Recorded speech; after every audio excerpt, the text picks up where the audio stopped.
Thank you, Maria, for organizing this. I am looking forward to the day where I don't have to look at a screen and lecture to a camera. I don't know how many of you do public speaking, but this is not fun. It's much more fun to be live with all of you in person. So I'm hoping that Maria has some live events scheduled for us once the world returns to semi-normal, hopefully in the months to come. So I'm definitely looking forward to traveling across South America, Latin America broadly, and giving talks in person. So, but now we're stuck with this. This is what we have. So we'll make the best of what we have. And indeed, in spite of the complaining, and in spite of the fact that this is not ideal, the fact that we can do this is pretty amazing.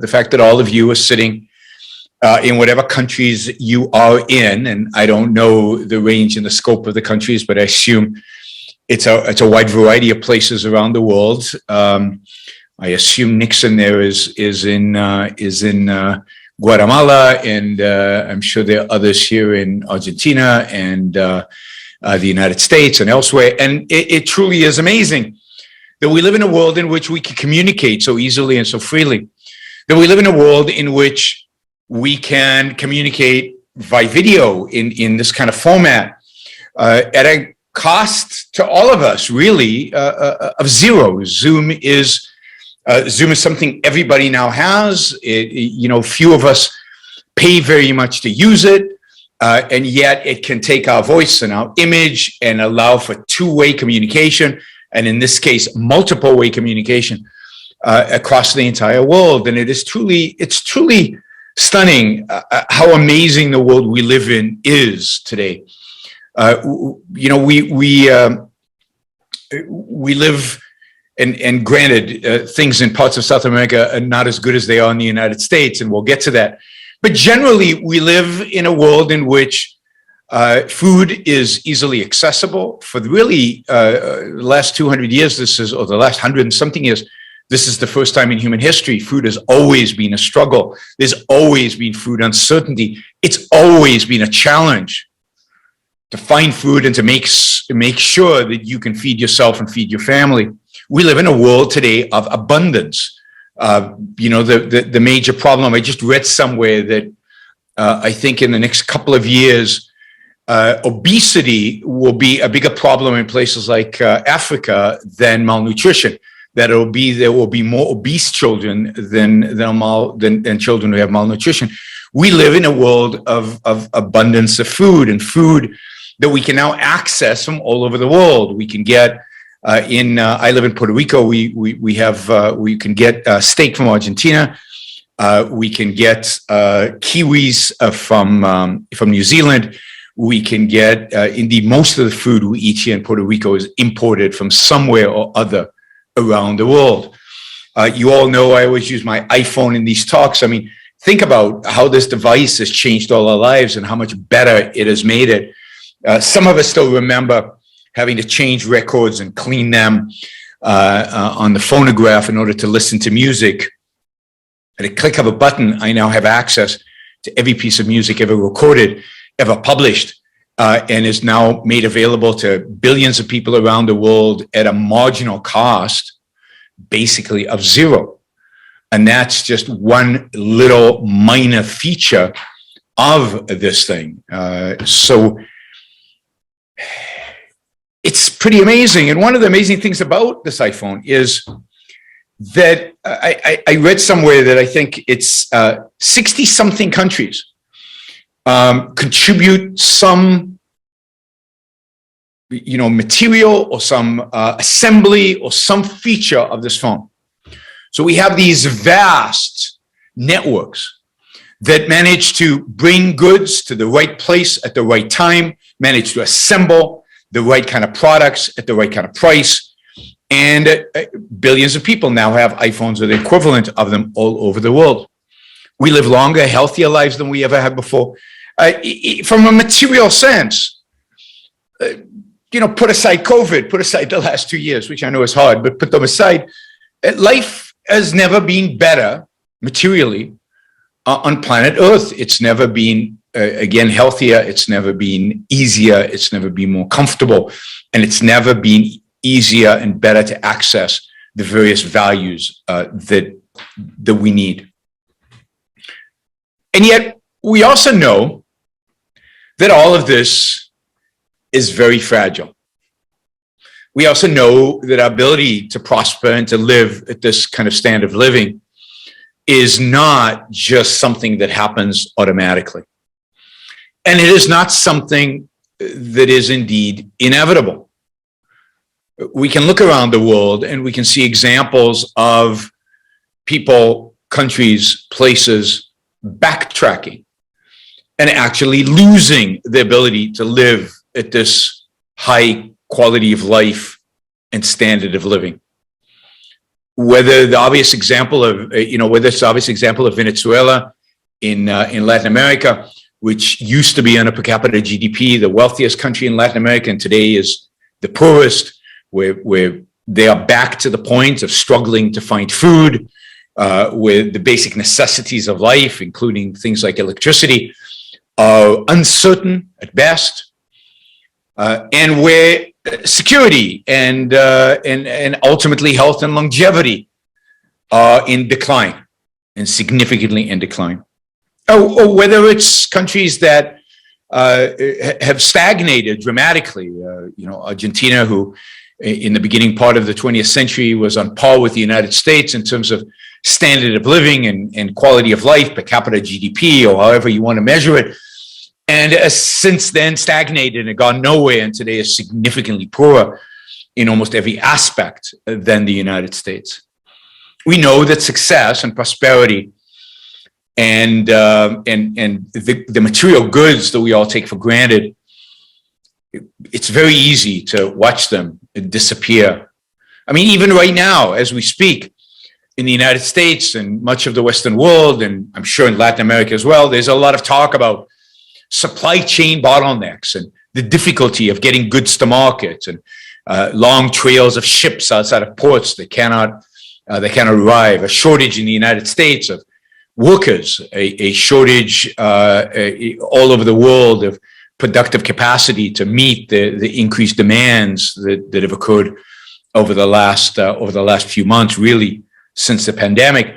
And here you can see the disruptive effects that have happened because of the fragility of what we call today the mixed economy, of government controls and government regulations. And so nothing as bad as what we've seen in Venezuela and in Argentina, but certainly ones that have hindered and prevented the kind of stuff that we take for granted, that when we go to grocery store, stuff will just be on the shelf, that we want to buy our electronics at Best Buy or wherever, they're just there whenever we want them at a reasonable price. All of that has been now disrupted, and we now see that it doesn't have to happen. It doesn't take much to throw everything out of balance and to prevent us from being able to access the goods and the values that we require in order to thrive and in order to live a good life. We saw this as a consequence now of COVID.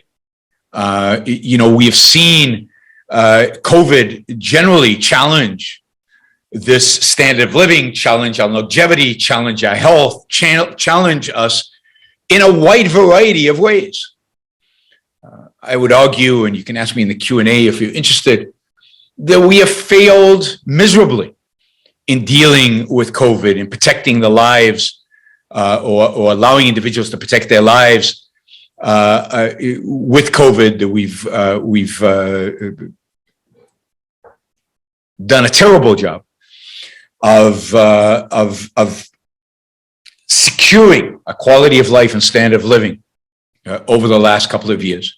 And in every case, we have done a terrible job because of horrific government policies, the same kind of government policies on a much smaller scale that led Venezuela to where it is today, or led Argentina to its demise or its stagnation over the last 100 or so years.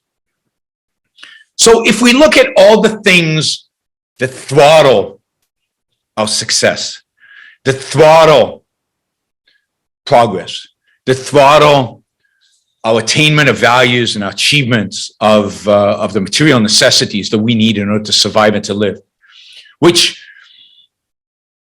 in some countries are relatively easy in normal times, become harder when times are not so normal, like under COVID, and in other parts of the world are not. And what is truly stunning, what is truly amazing is that once one looks at the kind of countries where it's relatively easy to attain one's values and to achieve success and go out there and actually attain the kind of values like an iPhone that one needs, or the food or the healthcare or whatever it is that one requires in order to live, and looks at the countries that don't have that, whether they had it in the past and have lost it, or whether they've never developed it, one thing just jumps out and is obvious.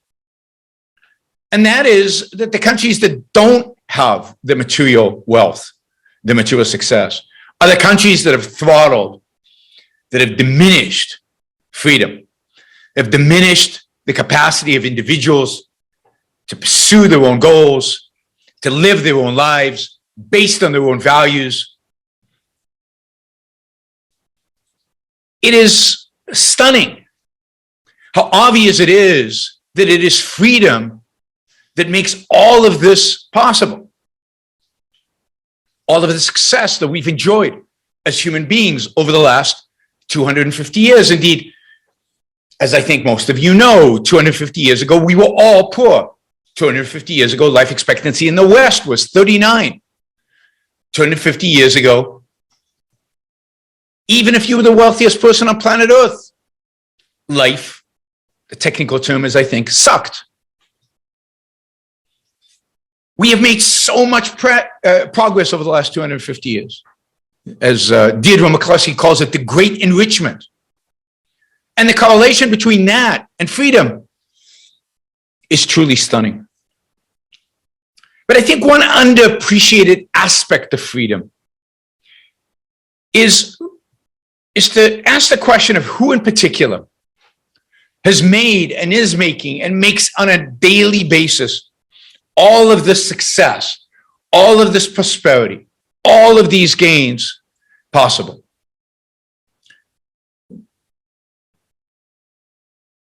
Are we all equally responsible for the progress that has been made over the last 250 years?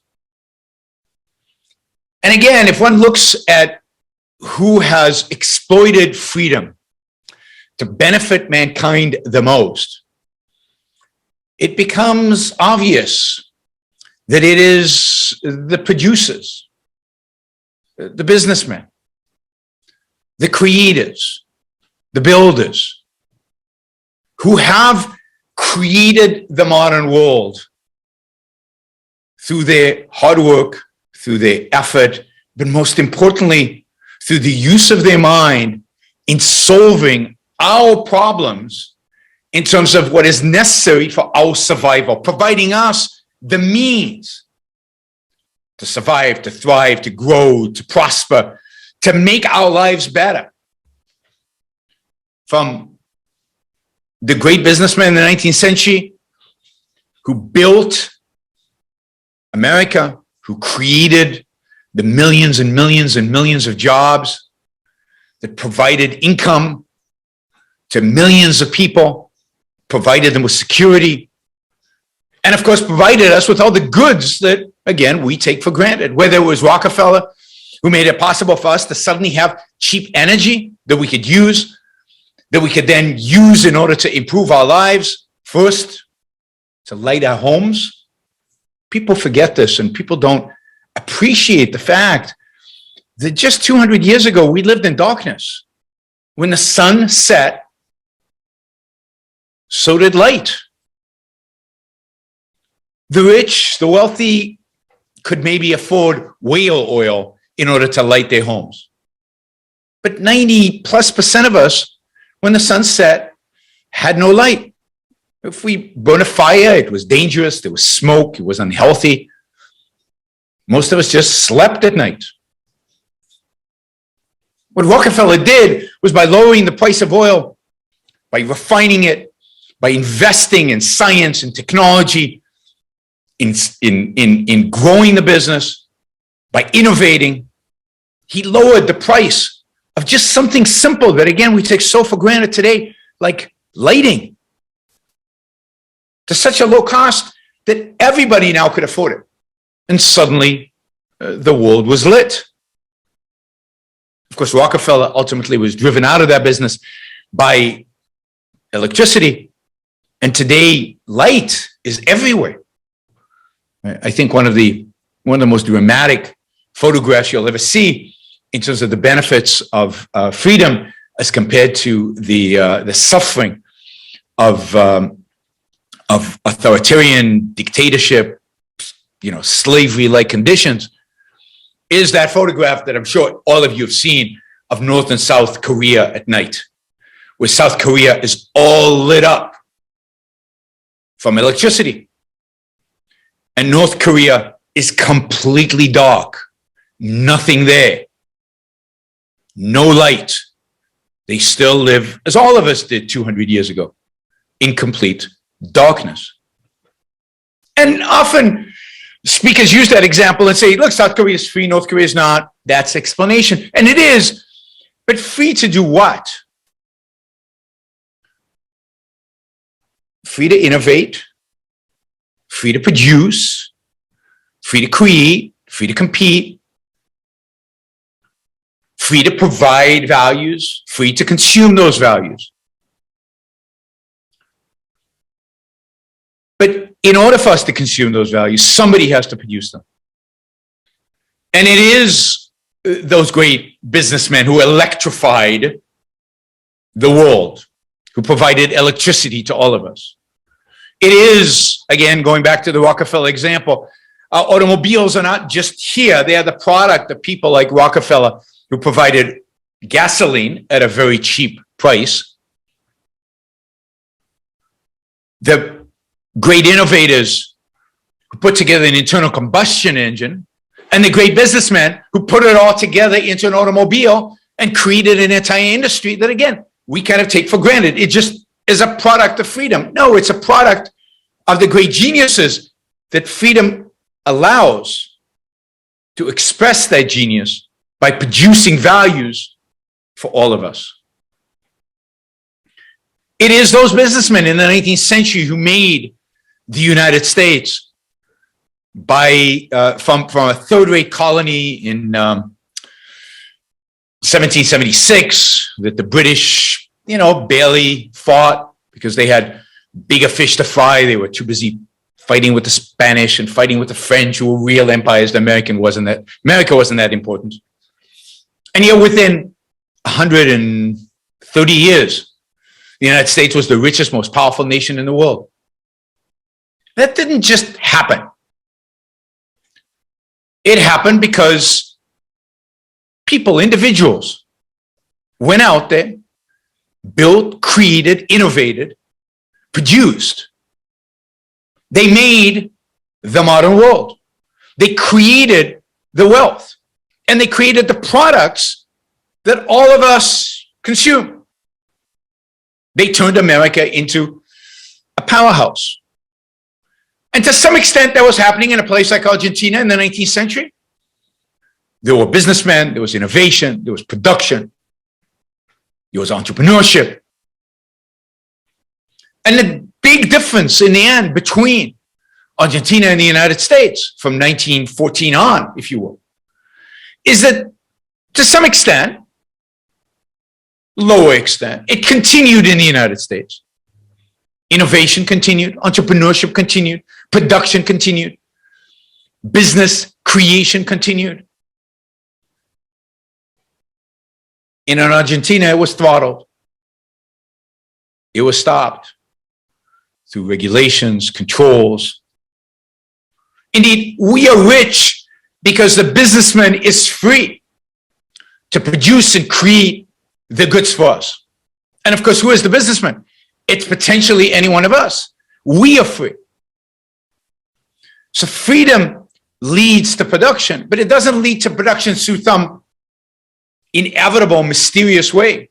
It leads to production because some of us, some individuals, choose to use their mind, apply their mind to solve the problems that all of us face, the problem of human survival, the problem of human success, by building, creating, producing, and making stuff, and making it available for all of us to consume.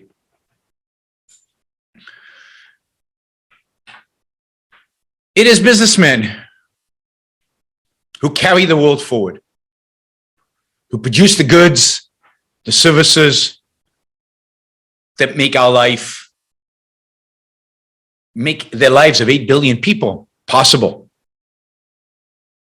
It is businessmen in every country, to the extent that they are free to do so, in every country to the extent that they're allowed,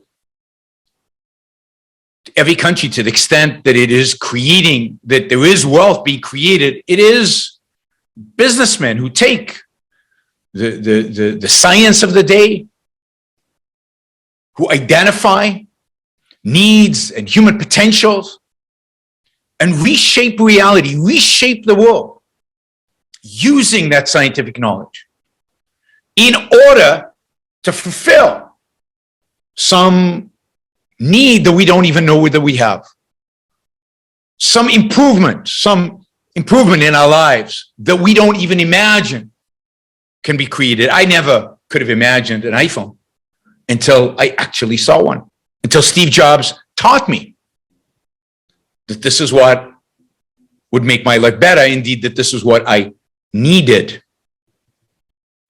He saw it. He saw what we all needed. That is part of his genius. And then he mustered the resources, the talents, the skills, the science, the technology, the innovation, in order to turn that vision that he had in solving this problem that we didn't even know we had, solving that problem by using all that and by producing something like the iPhone. When we cripple the businessmen, when we cripple businessmen, business in general, when we throttle them, when we constrain them, when we limit them, ultimately what we're doing is limiting ourselves, crippling ourselves, destroying ourselves. We are limiting our options of the future. We're constraining what will be possible for us in the future, not only in terms of what we can consume, but also in terms of the wealth that we will have as individuals, and in terms of the jobs that we can pursue, the opportunities that we can pursue in the future, including the business opportunities that we might not have because we have constrained the opportunities of others. So progress, success requires innovation, requires production, and requires business. And ultimately, it all requires freedom. Now, what is the importance of freedom? Why is freedom so important? Why is freedom so important for economic success? What is it about freedom that is so crucial? Why is it that businessmen can't rise up in North Korea? Why is it that no wealth is created really in the Soviet Union or in Venezuela today? Why is it that freedom is so necessary for human progress, for human success? What is it about human beings that makes freedom so essential for progress? Now here, freedom, I mean freedom here as the ability to act, to pursue one's values, free of coercion, free of force, free of authority. The ability to act on one's own judgment, free of other people telling us that we cannot do it. Not just telling us, but enforcing that, using coercion, using force, using their power against us.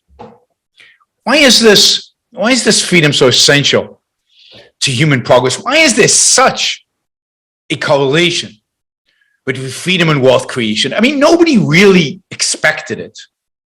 And to this day, to this day.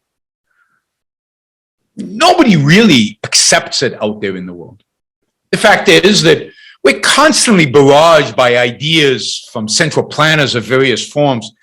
If only we could regulate this, if only we could nationalize that, if only we'd have a bigger plan, a better plan, a more organized plan, top down.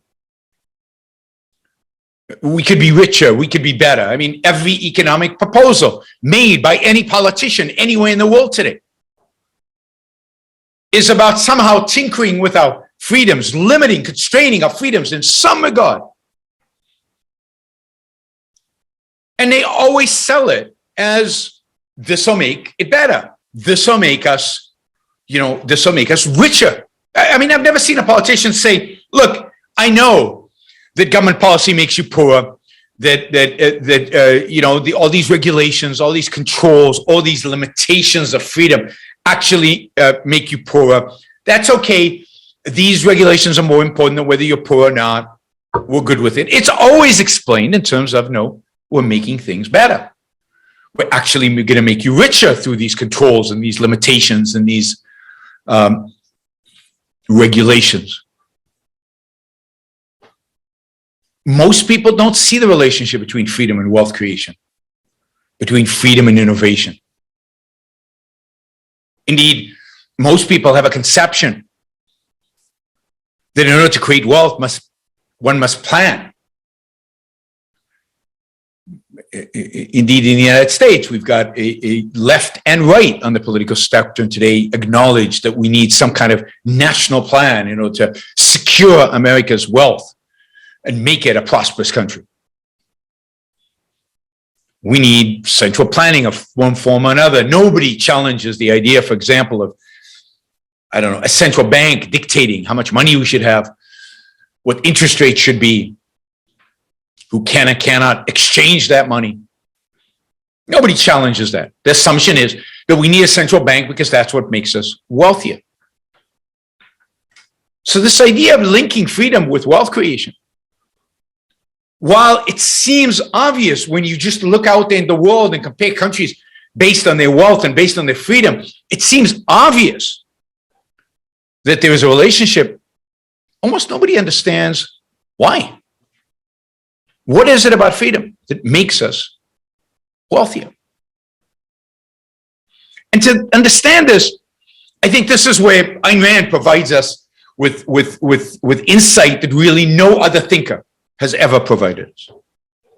Because what Rand understands is that the way in which human beings survive, and suddenly from there, the way in which human beings thrive, are successful at living, is not by means of physical force, is not by means of physical labor, is not by means of muscle. From the most primitive tribe to the most advanced nation or the most advanced societies today in the world, no society, human society, survives through muscle alone. We do not have the capacity to run down animals, to bite into them, to catch them with our hands. We devise weapons, we devise tools, we devise traps, we devise hunting strategies, and then we devise agriculture, and then we automate the agriculture, and then we devise everything, lights and electricity, all the way up to devising an iPhone and beyond. All of that is a product of the human mind. What allows for human beings to survive and thrive and be successful is reason. It's thinking. It's using our minds. And our mind cannot be constrained. Our mind requires being able to look out into the world, identify reality,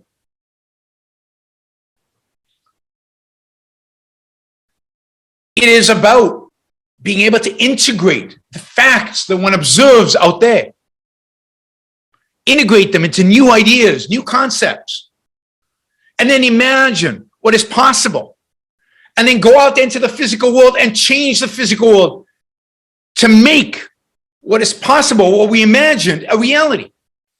No other being that we're aware of, at least, can do that.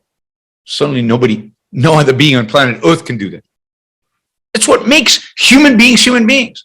It's our conceptual ability, our ability to abstract, our ability to integrate all these facts out there in the world.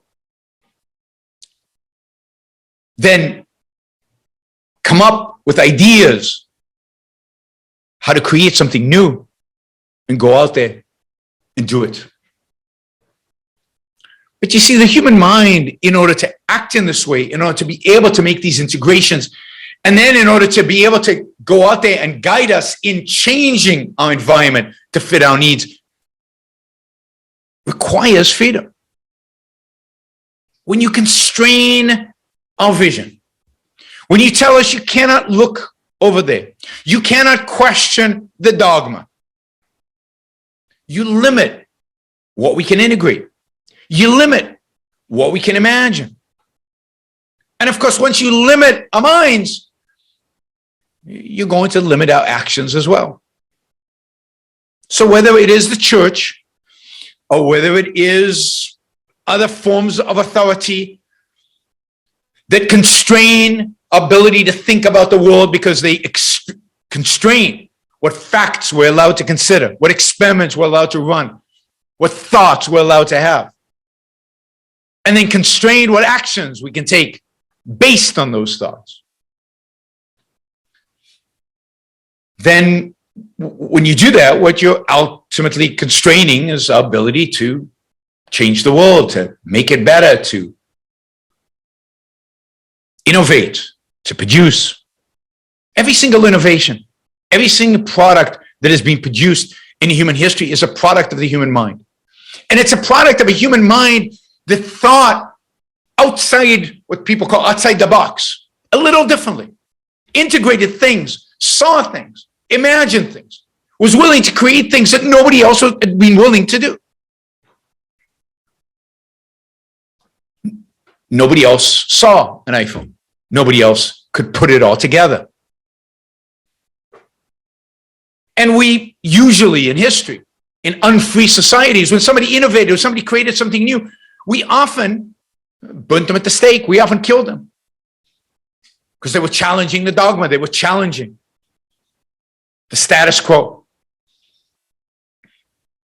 And therefore, there's no doubt in my mind that we could be hundreds of years more advanced today if we had not burnt the innovators, the producers, the unusual thinkers at the stake hundreds of years ago and allowed for progress to continue. But that has been human history. Freedom, the freedom to think, is a rare phenomenon. It maybe existed for a while in Greece, and it existed to some extent in some parts of the world since the Enlightenment. And it is that freedom to think, to come up with new ideas, and then to apply those ideas in reality and test them out. It is that freedom, intellectual freedom, if you will, that has made the world rich, that has made the last 200 years possible. It has made all the wealth that we have around us possible. And it is the thinkers, the people who imagine what we can't imagine, who project the reality, something new, something exciting, something different, something more cheaper, better, revolutionary. It is those people who drag us forward, who move us forward. It is no accident that the Industrial Revolution happens when it happens. The Industrial Revolution starts somewhere in the late 18th century. It happens at a time where suddenly the minds of man are freed. Freed from the dogma of many religions, but freed from the dogma of state control. Suddenly people can think new thoughts. And they don't only think new thoughts in philosophy, or, they don't just sit around contemplating new ideas. They don't just think new thoughts in science. But what happens in the late 18th century, early 19th century, is people suddenly now apply those new thoughts to the problem of human survival. They suddenly apply these new thoughts to how to make life better, how to make life more comfortable, how to make us all richer. And those are the businessmen who reshape our world, who build a world in their own image, and that from whom we all benefit because we all trade with them, whether we trade with them as employees, as consumers, as investors, or as all of them. Most of us trade with them in all capacities.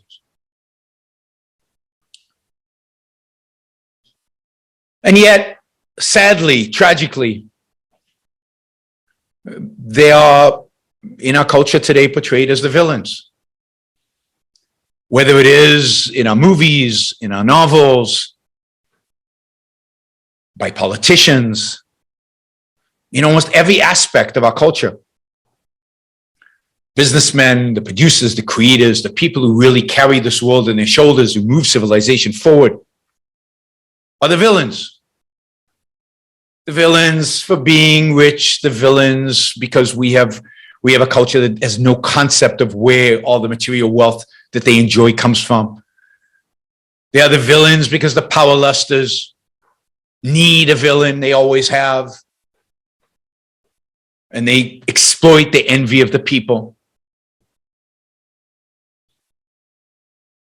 And as a consequence of the fact that we make them out villains, the consequence of the fact that we, as a world, still believes that somehow planning, top-down planning, produces wealth, force, coercion, dogma produces wealth, we still haven't learned the lesson of the importance of reason and the importance of freedom to reason. We still have no knowledge of these ideas. As a consequence, we regulate, we control, we limit the scope of imagination. We require businessmen to get approval for everything, to grovel, to ask for permission. Just right now, the thing that's making me angry is that Pfizer has a pill that, guarantees basically that if you get COVID, you will not land up in hospital or die. It's 90% efficacious in terms of patients who would otherwise go to hospital. 90% of those patients are not now going to hospital. So the danger of COVID becomes trivial and minor and not significant. And it's so good, this pill, that the FDA, who they have to ask permission from in order to distribute, because we live in a world of permission, the FDA has said it's immoral for Pfizer to continue their trials because it's wrong for them to give a placebo. Because the pill is so good, how can you give somebody a placebo? Just give them the pill. And yet, FDA has not approved it for all of us. We don't get to use it. Pfizer does not get to distribute it.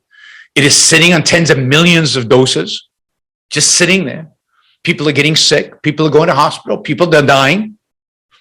And the FDA is twiddling their thumbs, waiting for what? I don't know. More data, more this, more that, contemplation, word from God. I don't know.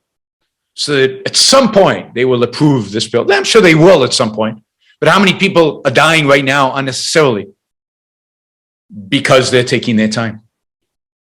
It's that kind of permission that businessmen encounter all of the time.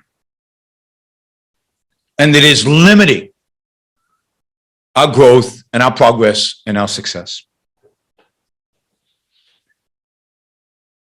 So if we're going to fight for something, what we should be fighting for is the liberation of business. The liberation of the businessman from state control, from state dogma, from state approval. It's not a matter of, getting better regulations, getting less regulations. It's a matter of getting rid of regulations. It's a matter of separating state from business, getting the state out of the business of business, out of our lives. So businessmen can go back to creating, building, making without asking for permission, trading with us without getting the approval of the authorities, whatever alphabet agency they belong to. So the one thing we should be fighting for is to get the state out of the business of business. I know these days it's popular to attack business, even among so-called free market advocates. And yes, there are cronies out there that deserve our disdain, cronies who manipulate government in their favor. But we should always remember the source of cronyism. The source of cronyism is the power that government wields. The source of cronyism is the fact that the government can crush any businessman at any time, anywhere, because of the power they have over our economic lives. Yes, we should condemn the truly crony business person.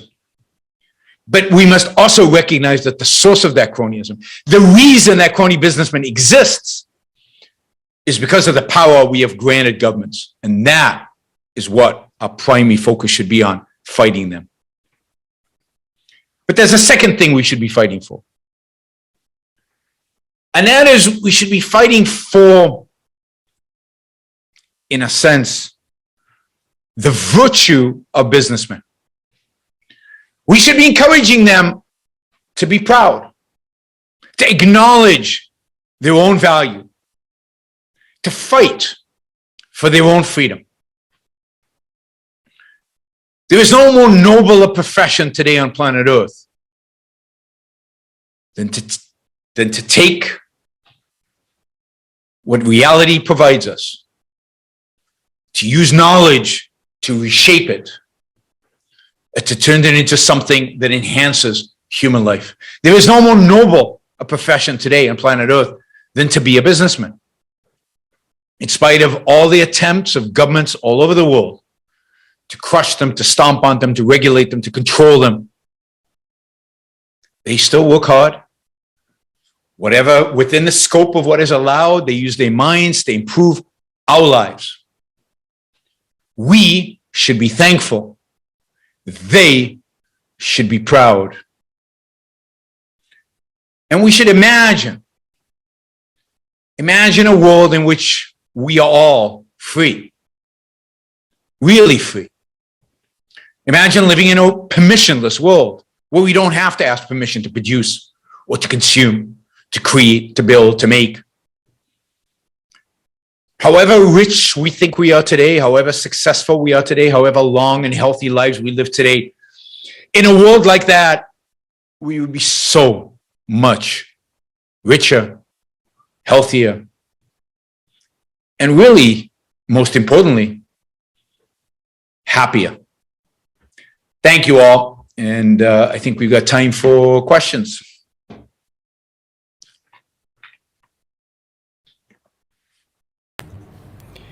Thank you so much, Yaron.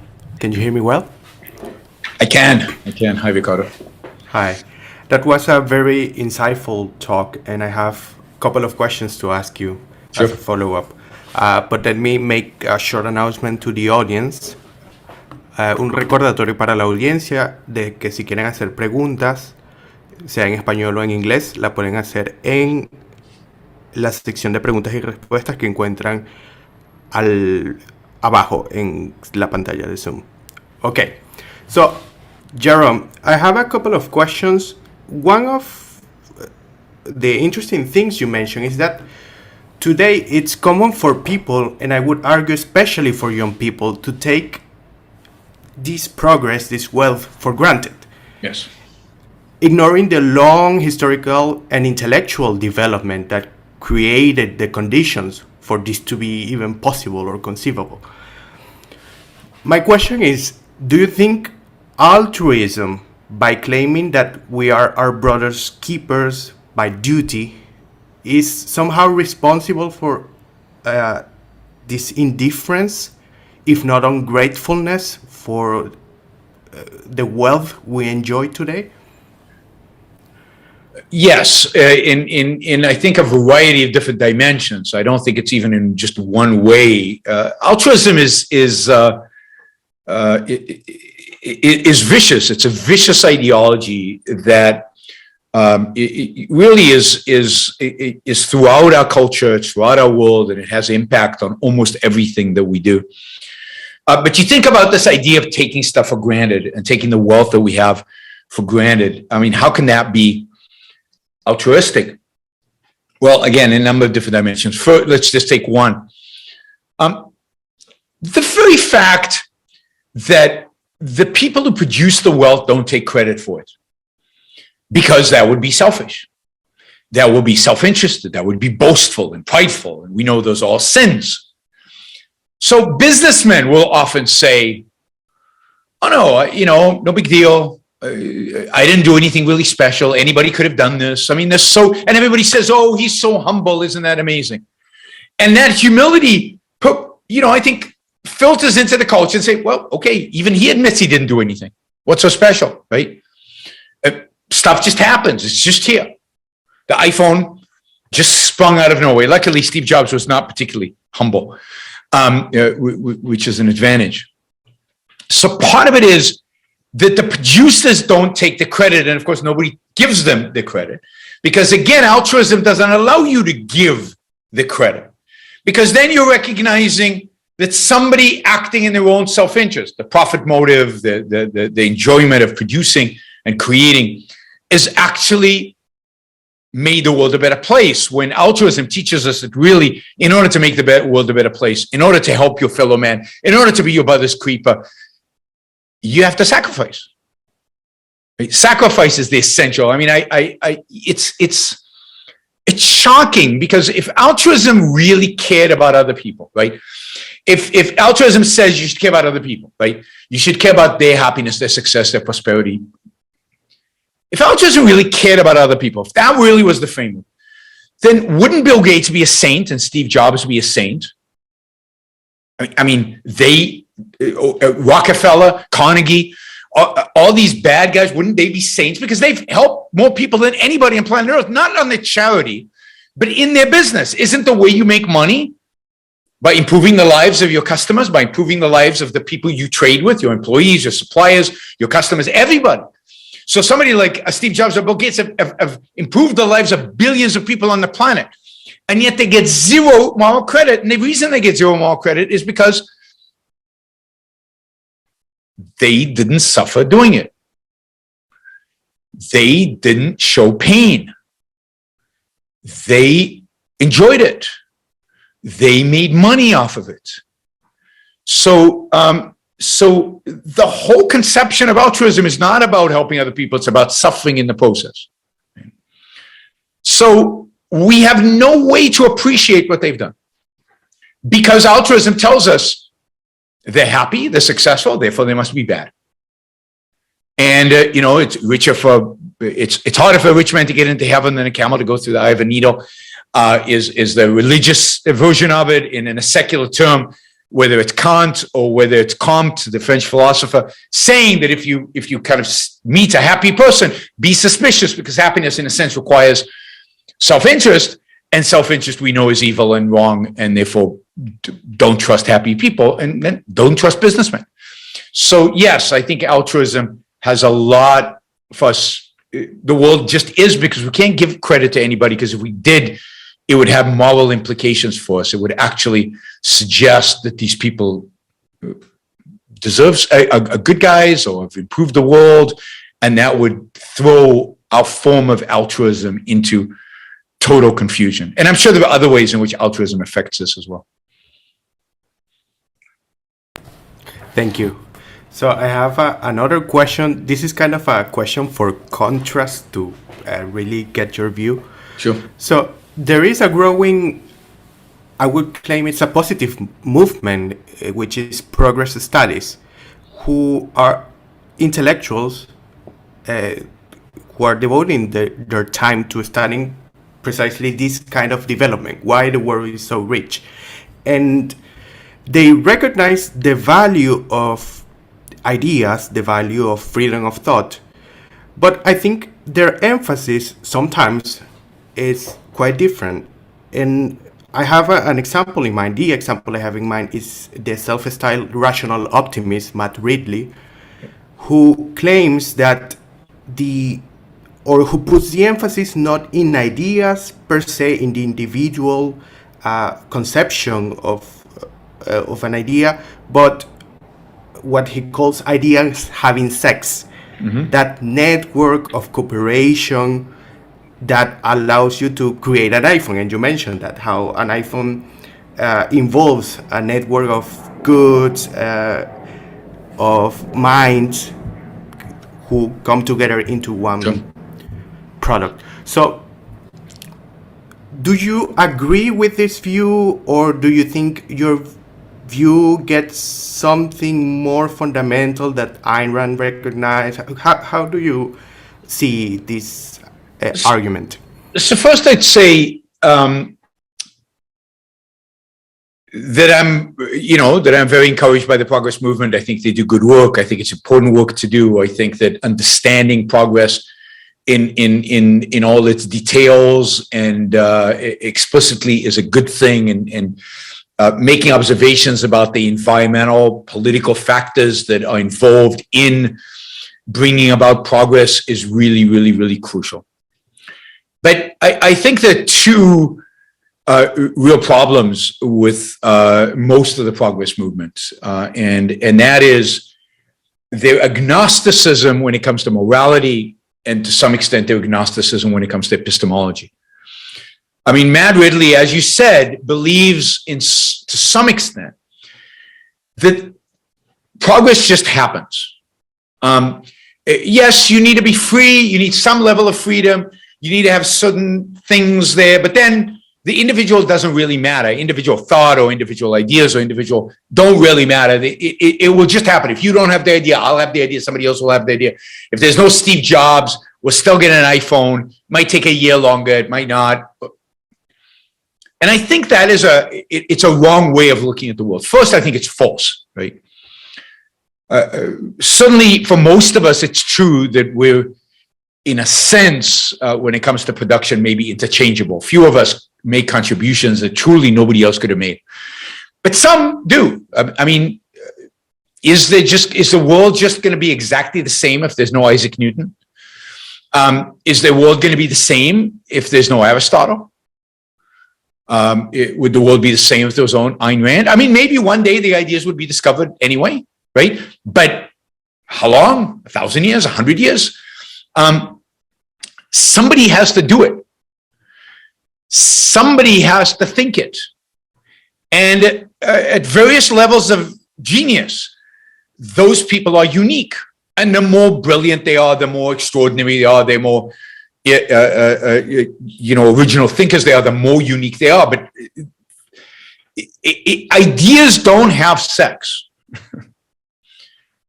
People with ideas exchange them and interact with one another, not through sex, through speaking and writing and debating and arguing and writing primarily, right?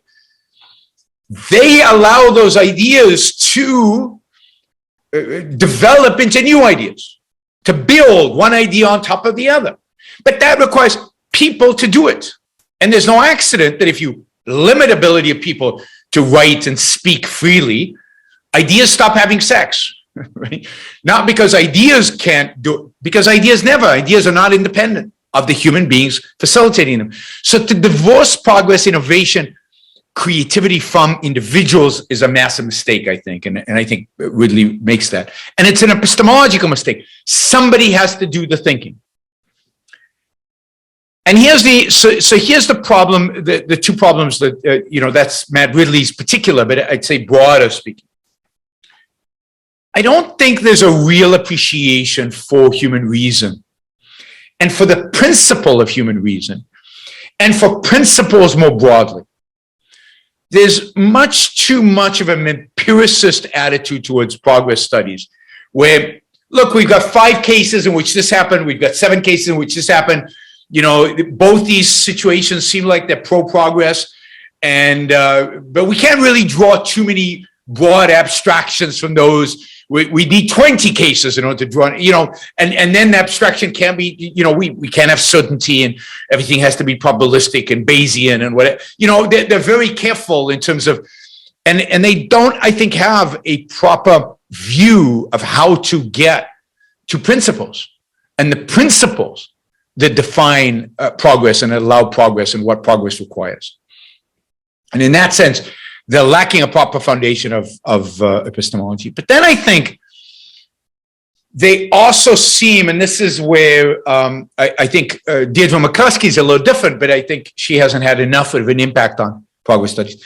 They don't seem to have an understanding of the role of morality, views of morality on progress, right? And here I think Deirdre gets it wrong. She understands the importance, but then she gets it wrong, right? And this is, again, Ayn Rand both contributes to this epistemological idea of how to think in principles, and how to apply principles, the importance of reason, that being a principle, the importance of freedom to reason, and that's what really leads to progress. And yes, it's important to understand in what ways that happens, and all the stuff that they're studying is all valuable, but it's got to be framed by this principle. But then the second thing is, if you have the morality of altruism, then you're opening up the door to what government does. When you have the morality of altruism, you're opening up the door to businessmen not having the kind of self-esteem they should have, not having the pride in what they do that they should have, not being able to defend themselves in the way that they do. I think many of them retiring earlier than they probably would otherwise, not understanding the benefits of what they're doing and focusing too much of their effort on charity when they should be really working because the charity is not that important and not that big of a big deal, and they don't really like it. They do it out of a sense of duty, and they should. There's so many ways in which we would have more progress if we had a culture of egoism, a culture of self-interest. And again, and I think progress studies purposefully is agnostic when it comes to morality, and it's mainly utilitarian.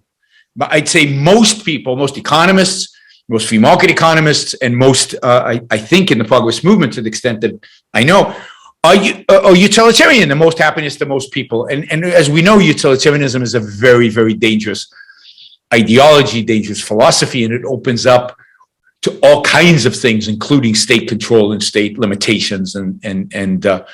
So the role of morality and the role of epistemology is what we need to bring into the study of progress for it to really have a long-term impact on the world.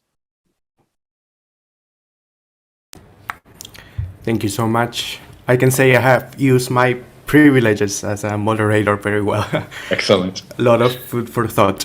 We have a few questions in the that have been submitted. One is from Jesus, who's writing from Venezuela, who's been enjoying the conference despite the problems with the energy and internet.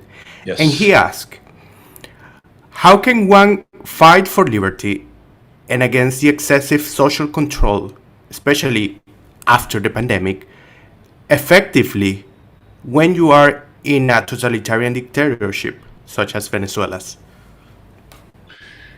You can't. When you're in a totalitarian dictatorship, it is almost impossible to fight. You're likely for real harm to come to you. Look at what happened to people like people who fought the Soviet dictatorship, the Solzhenitsyns, who landed. Look at the millions who landed up in the gulags, who were killed. I would advise people in Venezuela, to the extent that they can, get out. First of all, life is too short to stay. And secondly, you will be a better fighter outside of Venezuela for Venezuelan freedom than you will be within Venezuela. So it's obvious to me, given what's happened in Venezuela over the last 10 years, that there is just not enough people like you, Jesus, in Venezuela who want to be free. If they were, you would have had a revolution. Maduro would be in a grave somewhere, and you would have a very different country. But there just aren't enough of you. And you could spend your time trying to convince people of the cause for liberty. But in the meantime, you have to live there. you have to be enslaved by the system that exists. And again, life is too short for that.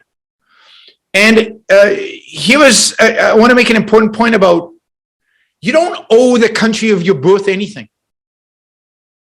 You don't owe the country of your birth anything. You owe your life everything. And I would advise people who live in these kind of countries, to the extent that they can, get out quickly, effectively, safely. If you want to continue fighting for that country, fight from outside. But in the meantime, live. Go to a country that is significantly freer than Venezuela, pretty much anywhere. Even countries in Latin America, almost all of them are freer than Venezuela. Go tell the story of Venezuela. Try to prevent countries like Colombia, Peru, Chile from becoming the next Venezuela, Ecuador, Argentina, and use your time to fight for liberty in places where you can have a voice and you can have an impact. In Venezuela, sadly, it does not look like that can happen. So get out and fight from wherever you can. And the way to fight is to right speak. There's just no other way to do it. Thank you. Next question is from Susanna, and she writes, the morality of altruism affects businessmen because it makes them feel guilty, evil, and that they are always trying to pay social and environmental reparations, because they think that their productive work is intrinsically bad. But, and this is a question, how does this morality of altruism affect us as consumers, workers, etc.? What is the impact on our lives? So kind of a shift of perspective. Sure. I mean, it causes us to not appreciate the producers, to not appreciate the businessmen. So it hurts our lives in a sense, as we talked about before. We take all the stuff that we have for granted. We don't have an appreciation of it. We don't have appreciation for what it took to produce it, because how could you appreciate selfish people? How could you appreciate rich people? How can you appreciate people who have more than their, quote, fair share? So it hurts us that way. Of course, it also hurts us because the producers, because they feel guilty and so on, produce less. There are fewer producers because a lot of people don't go into production because, oh, that's a selfish activity. I don't want to become a businessman and be selfish. So we have less to consume. And then I think many of us as consumers feel guilty for all the stuff we do consume. I know a lot of people who buy all kinds of stuff and drive their car everywhere, and then they feel guilty for it. Oh, I'm destroying the planet. I'm making Bill Gates rich. I'm wasting my money. I could be giving it to the poor. So even consumers, to the extent that they consume for their own benefit, feel guilty for doing that. So they suffer as a consequence. So I don't think any of us are immune from the evil of altruism and from its impact on our lives. So you know, and remember that to be an egoist means to appreciate where your values come from. To be an egoist means to be just, and that means to say thank you and show appreciation and internalize that sense of, this person is important, this person has done good. And I think that's part of what builds your self-esteem, your ability to identify the good in people and to identify the good people. It makes you a more virtuous person, and then ultimately it makes you a happier person. Great. Next question. I don't know if I get it well, but I'm going to ask it anyway. Can too much integrity in a business lead to altruism? Too much integrity in a business lead to altruism? I guess no, not if you understand integrity. If you understand integrity properly, then the answer is no. Integrity is a commitment to life-affirming values. It's a commitment to act on your abstract values, but the values have to be life-affirming. And you can't never do more than, you know, you always want to do as much as you can of that, right? So the only way having too much integrity can become altruistic is if you misunderstand integrity to mean a duty. You know, for example, don't lie. So I don't know, the rapist comes to the front door and says, "Where's your wife? I want to rape her." And you say, "Oh, she's in the back of the room," right? I mean, but that's not integrity and that's not honesty. That's stupidity and cowardness and lots of other things, but it has nothing to do with integrity. You don't have a duty to provide information of people who don't have a right to particular information. You don't have a duty to provide people who threaten you the truth. That's not integrity. Integrity is not to provide, to be truthful under all circumstances. It's only in pursuit of values. It's only when you're not doing it under threat of physical force, under threat of violence. Thank you. Next question is, I'm wondering why all politicians insist on central planification when it affects, I would say, distorts creativity. Why they insist on central planification? Well, they insist on centralization because that's power. That's where they get power, right? They have control of other people. They are motivated by control and by power. Central planning allows them to tell other people what they can and cannot do, and they get their kicks from that. And they are power lusters, and they justify it, they rationalize it by saying, "I'm smarter than other people. I have better mathematical models than other people. The market fails. We hear a lot about market failure, and we need some government bureaucrat to come in and fix things and make them better, and I can make them better, and I have the best scientists, the best economists, the best this." But it's all a rationalization to justify their fundamental power lust, and they want to control you. That is ultimately what is motivating them. They don't really believe that they're improving the world in any kind of meaningful sense. Not deep down, not really. All right. A couple more. So, do you want to comment on the elections in Latin America where populism has been triumphant, especially in Peru, Nicaragua, Chile, and Honduras? Do you have any general views about that? Yes, I mean, I think that what we're seeing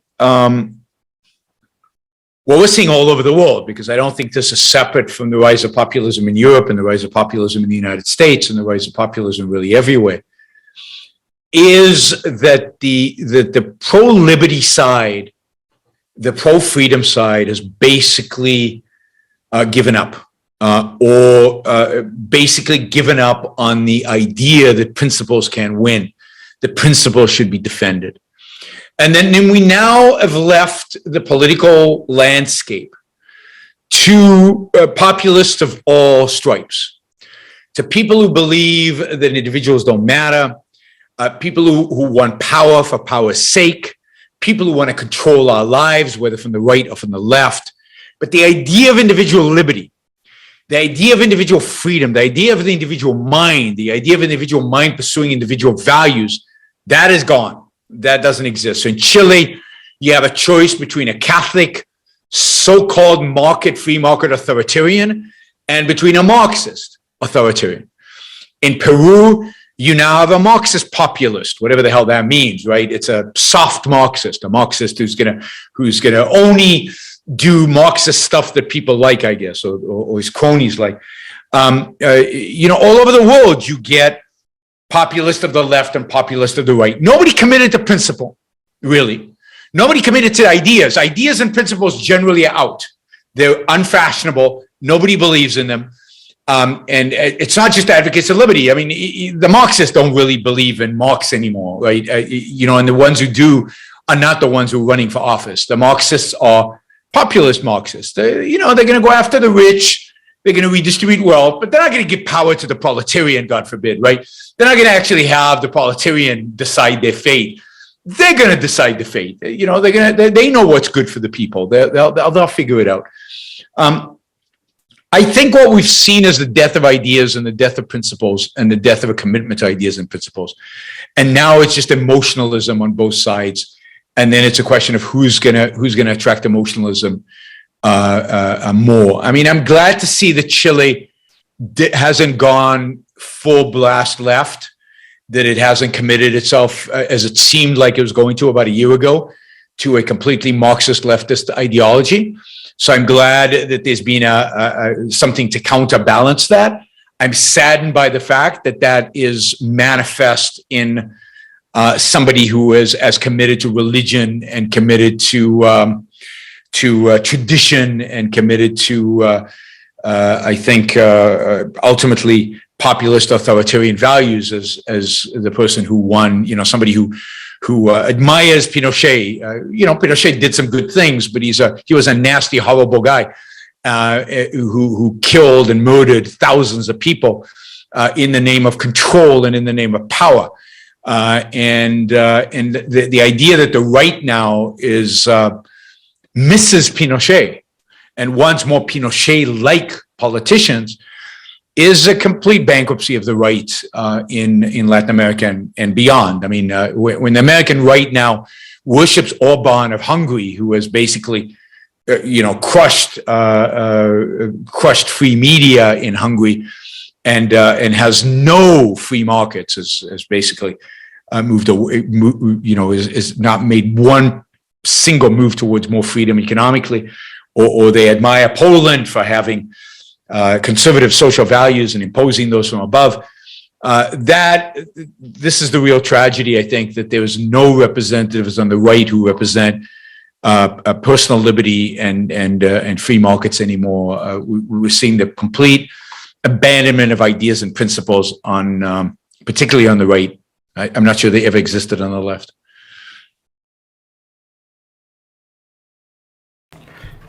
Thank you. Do you have time for a couple more? So maybe two short ones or one longer one. Let's see. Well, here is a very short one. Would you say we're experiencing a neo-inquisition against the mother of the world? Would you use that neology? I don't think we're quite there, right? The Inquisition was pretty brutal. I don't think we're quite at the point where we're putting them on the rake and we're putting them in prison, or we're experiencing a rise in authoritarianism on every side of the political map. We're certainly seeing a kind of a free speech inquisition in the sense that people are advocating for limits of speech, whether it's that whether it's they just don't tolerate it and they've become very very sensitive, or whether they're actually going to put it into play through legislation. But the Inquisition was pretty brutal. We're not quite seeing that kind of brutality against businessmen yet. And remember, the antagonism towards businessmen is not new. In the 19th century, they were called robber barons. In the 1980s, a lot of businessmen went to jail for no justified reason because we hated businessmen. We still do. So it's this kind of is unfortunately a pattern of the last 100 and so years. It's a little worse right now, but it's not quite at the level of Inquisition, at least not in the United States and in the West. All right. Well, I have I wanted to ask you if you have any message to young people who are listening and who are joining this conference, and especially those who are thinking about becoming businessmen, becoming entrepreneurs, and the places where they are living now are not very, happy about their dreams and desires. Do you have any last message for them? First I would say, life, as I said before, is too short not to try to get to the most free place you can find. I immigrated to the United States because I believed when I did so in 1987 that it was the freest place that I could go to, and I did whatever I could to get to the United States. It wasn't easy. It's even more difficult today than it was back then. So I understand the difficulties. But wherever you are, try to find the place that is the freest, that is accessible to you. Don't place, this is controversial, but don't place your family and your commitment to your country above your commitment to your own happiness and above yourself. You are the standard, and try to find the best place in the world, and then go for it.